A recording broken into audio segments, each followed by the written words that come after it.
One of them say Mushax music. it's a pity K and the go man fire iwe fire meditator. One to them iwe Mushax iwe Dax and I one of them say is it not for tinenge takanyarara zvedu tichiziva kuti e-life ikufara nekusuwa vamwe ndaifollowa ndichiti ndinodiwa imi time goes akazondisiya tinenge takanyarara zvedu tichiziva kuti e-life kufara nekusuwa vamwe ndaifollowa ndichiti ndinodiwa imi time goes akazondisiya napipita imhanya iwe zvose zvechifaya achitondibata igomanufaya but iko zvino ndakutongochema soro wangu tanga kutema bhozi rangu so ndiri pamahwani iko zvino so nditongori wani bebi akaenda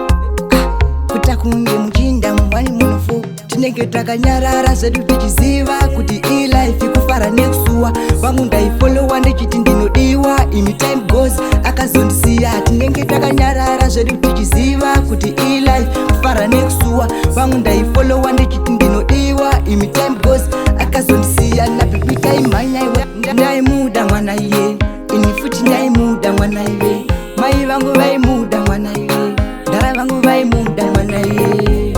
kandisiya mwana iye kandisiya mwana iye pati izvo ndakudemba amaiwe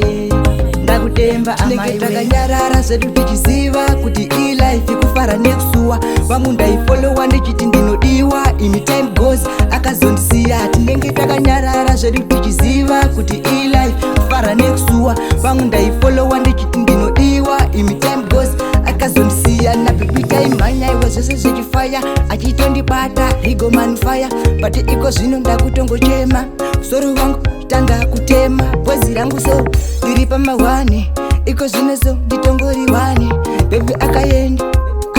kutakunge muchinda mumwani munofo tinenge takanyarara zvedu tichiziva kuti e-life ikufara nekusuwa vamwe ndaifollowa ndichiti ndinodiwa imi time goes akazondisiya tinenge takanyarara zvedu tichiziva kuti e-life kufara nekusuwa vamwe ndaifollowa ndichiti ndinodiwa imi time goes akazondisiya tinenge takanyarara zvedu